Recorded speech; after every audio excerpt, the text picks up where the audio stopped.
welcome to Leaders of Tomorrow, India's largest platform for entrepreneurs. Anything that matters to you matters to us. I'm Sunanda Jayasheelan. We're continuing to put the spotlight on India unlocking. Even as the economy unlocks, what is the impact on various businesses and industries? All of that being analyzed in great depth all of this month. I'm Sunanda Jayasheelan. Today, we're talking about the gaming industry, which has definitely seen a lot of traction thanks to the pandemic. What's the way forward looking like as India unlocks? All of that being posed to our panelists today. Let me introduce them. First up, Dushyanth Saraswat, CEO and Founder, Hunter Games. Parth Chadha, Founder, EWar Games. Amit Purohit, Founder, Fantasy Akhada. Abhishek Singh Goindi, Co-Founder, Poker Bootcamp India.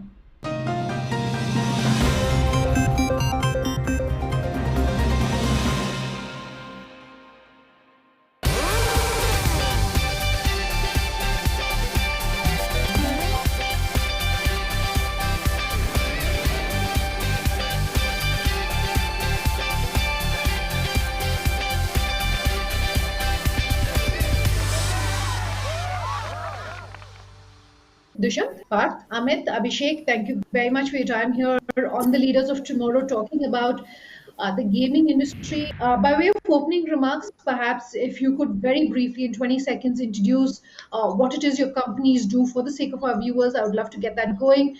Abhishek, maybe I could come to you first. So we've set up something called the Poker Bootcamp, which is India's first online poker school, and we focus on grassroots development. You know, people always said poker is a game of skill. Some people think it's a gambling game. I've always believed it's a game of skill because I've been playing it professionally for about 12, 13 years now. So the idea was to then teach the skill. If it's a game of skill, then who's teaching the skill? You know, how do you get these guys to learn the skill and acquire the skill?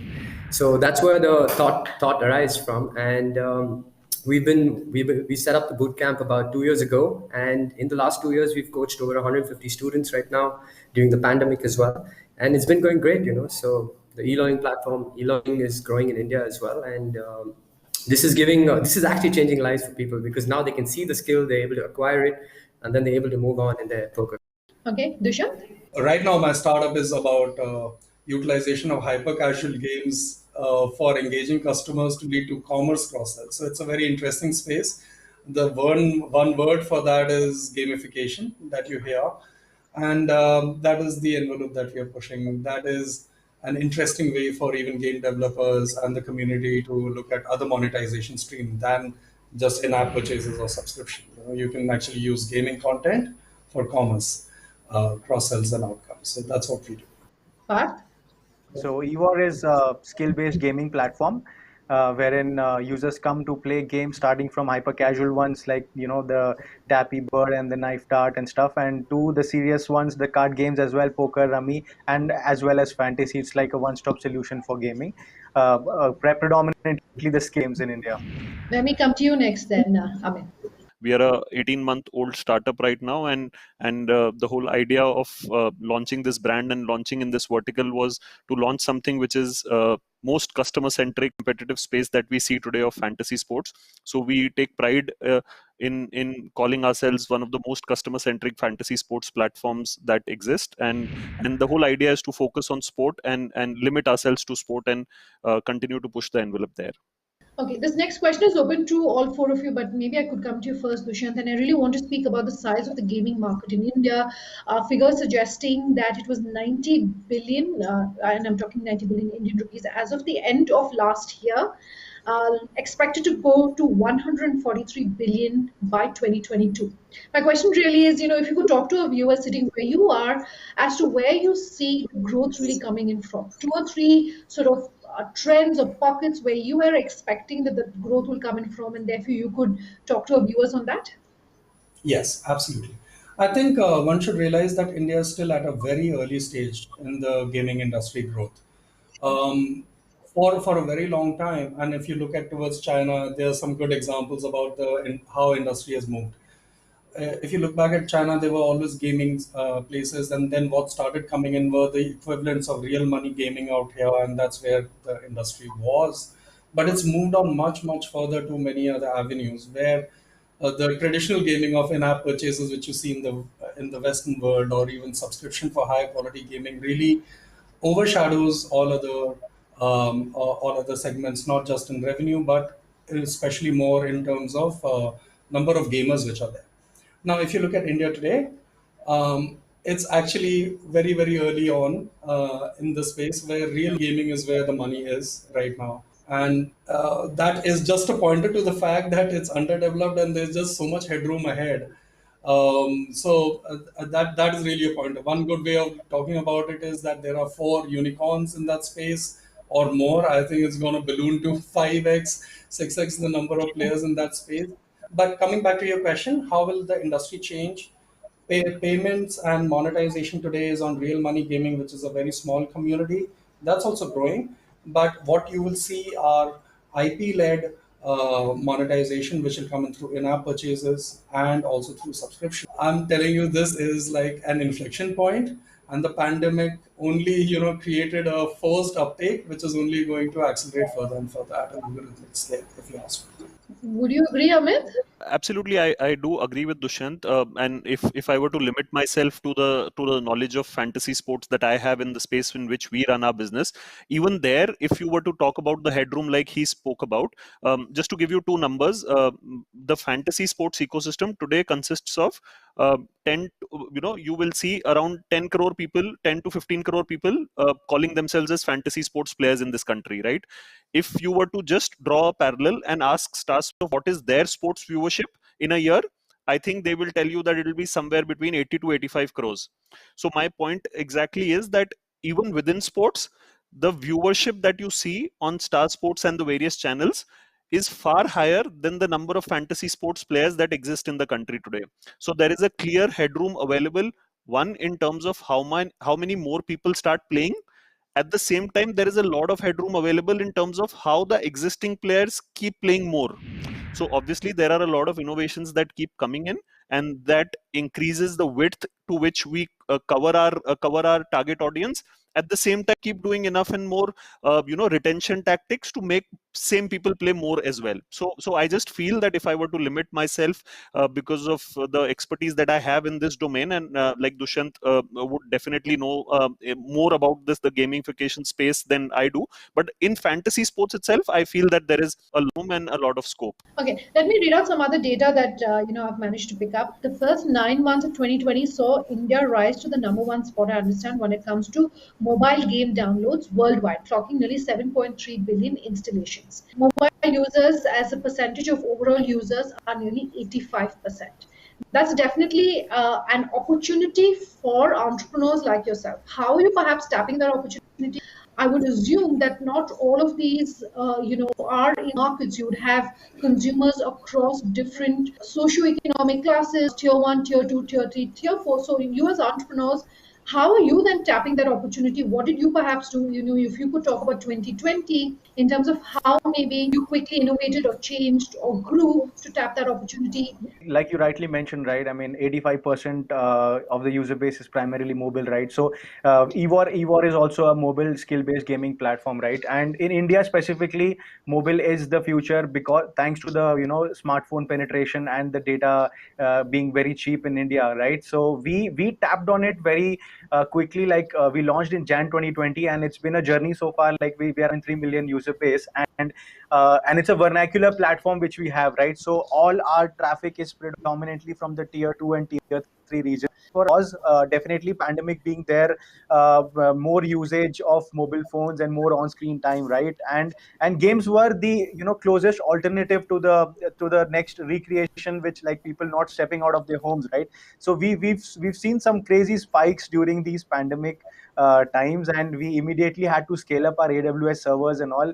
The games which we had pipelined for last quarters of 2020, we actually pushed them live before that, so we can start engaging our users. So I would say it's been a crazy time for us as an industry as a whole, because gaming industry is buckets. Like we as a skill gaming platform have like users who play hyper casual, the mid core, the hardcore games, right? And the card players as well, and then there's esports, right? So every bucket is doing good in their own sense, but it's Okay. accelerating quite well, I would say. Dushyanth, I want to come back to something that you were saying. You 5 unicorns right now, but you're confident that we will see many, many more large businesses coming in. I have data which shows that there are about 400 gaming companies in India as we speak. My question is, what sort of games are largely being played? Would we assume that cricket, Bollywood songs, etc., themes based around these are largely what we're seeing a lot of innovation around? Amit was speaking about IP. What sort of unique, trends are we seeing when it comes to the gaming market in India? What can you tell us?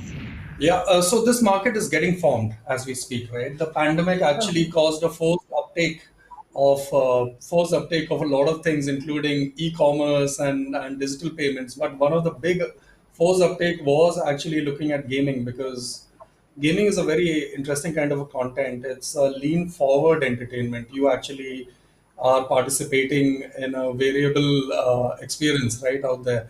And I think Indians, we haven't really grown up with that culture of video gaming. So a little bit of a jolt where people started spending time has now got people into it, and then the new generation is coming who are avid gamers to begin with. So things are going to change a Yes. lot. And to come to your question, I think the way it's going to change is going to be in a very, very different way.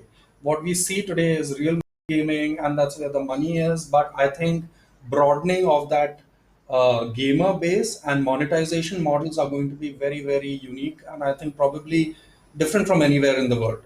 For example, um, we talk about gaming industry being big and they're unicorns, but if you ask around, is your domestic help or the gentleman who drives a car, is he actually playing a fantasy sport? Is he actually putting in money for a game?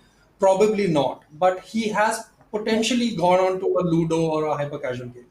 Now, monetization out there will move from advertising to other things, and that is the interesting part about India. I think that ecosystem is also getting supported very, very well, because everybody knows this is the biggest population which is underserved and undercapitalized on gaming. So I think a lot of funding and capital is flowing into the country. We see some new age funds who are actually focusing upon, funding local IP and local content and community pools. These are very, very interesting things. But one should always keep in Sure. mind that the growth is going to come from the guy who wasn't gaming right yet. Gentlemen, I have to take a quick commercial break. We're back in just a moment.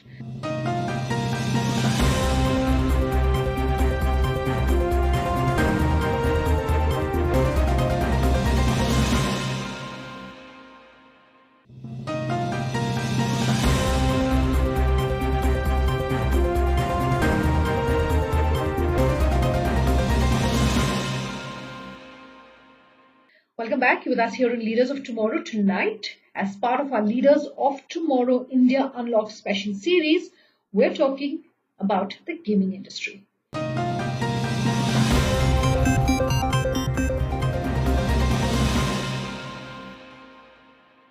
Let me also talk very briefly about funding. I don't know that all three of you, Abhishek, correct me if I'm wrong, but in terms of funding, if you've raised any funds, but I do know the other three entrepreneurs on today's panel have raised funds.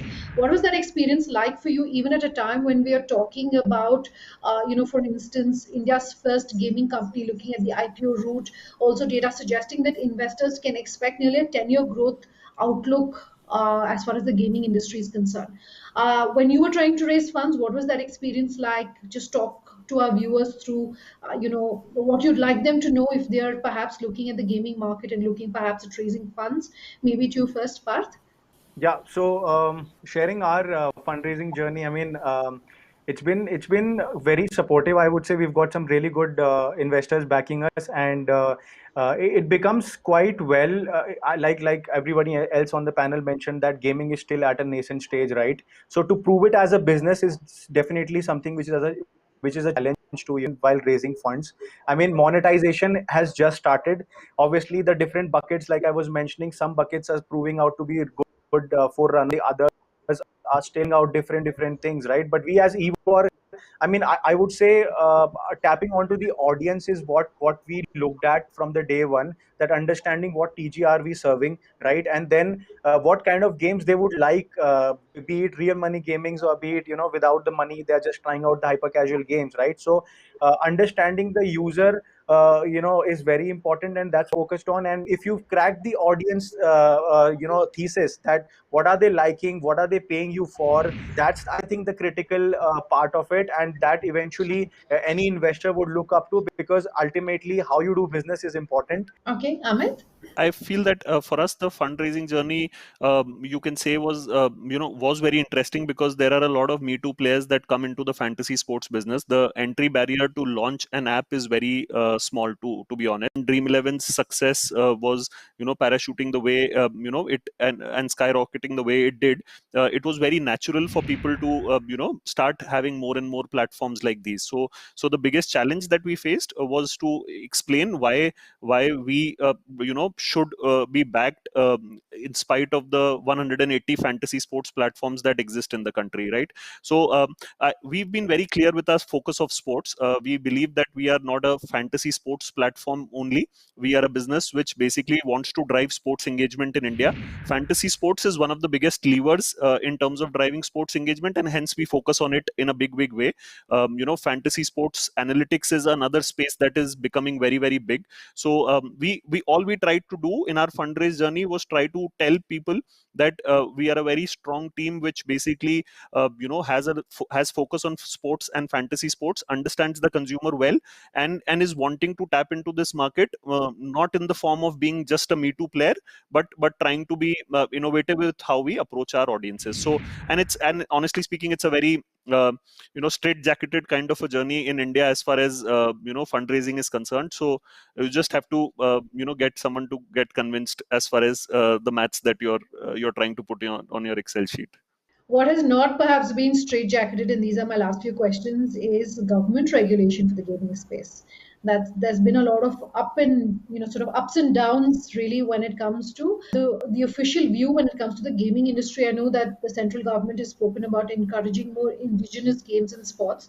How is that really impacting your business, if at all? Abhishek, maybe do you want to take this on? It's open to everyone. Yeah, I think government regulations is something that we've been waiting for, especially in the real money sector, and in poker as well, because such a short interpretation that every website has been using a different interpretation for their taxation policies right now, and nobody's wrong, So the players are actually at the receiving end at the moment, So a lot of players, people are trying to make a profit out of this real money gaming, especially their profits are being eaten into quite a bit because there's no real consistent regulation that's happening. So that kind of drills into their profit, and it's not very, very heartening for them to continue, because at the end of the day, when they're putting in the money to play poker or to play any other game, they want to get some sort of yield back in return.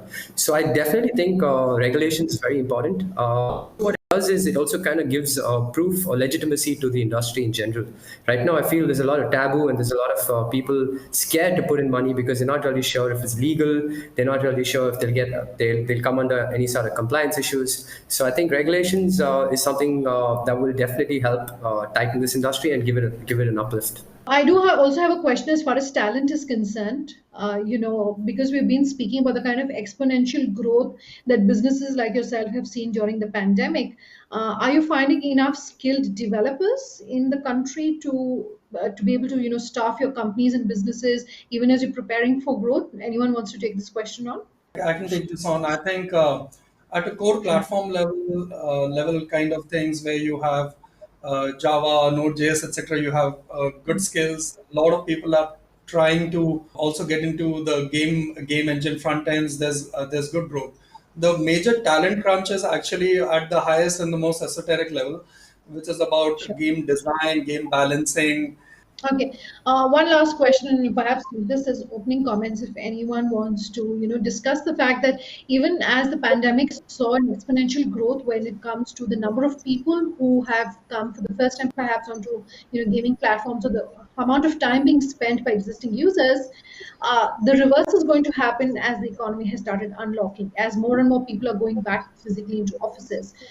How are you perhaps preparing for that drop in time spent on gaming apps, in perhaps drop in the number of users who are coming onto gaming sites and apps?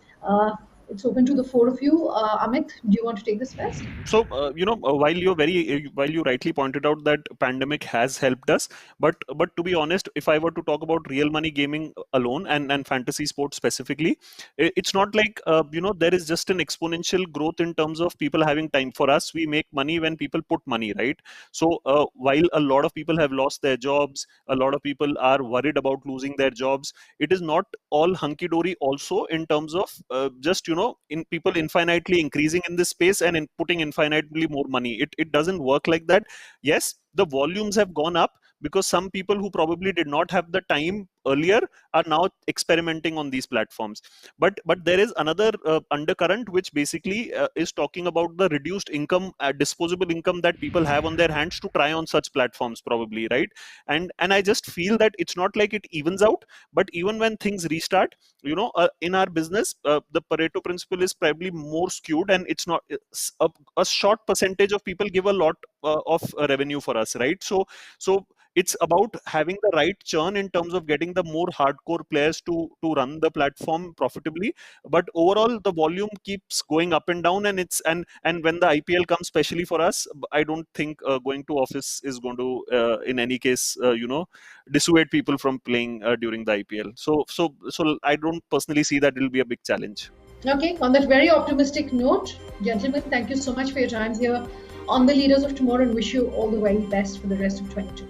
Thank you so much. Completely out of time. For any feedback that you have for us, any questions you have, anything at all, our contact details are on your screens as we speak. Thanks for watching. Have a good night.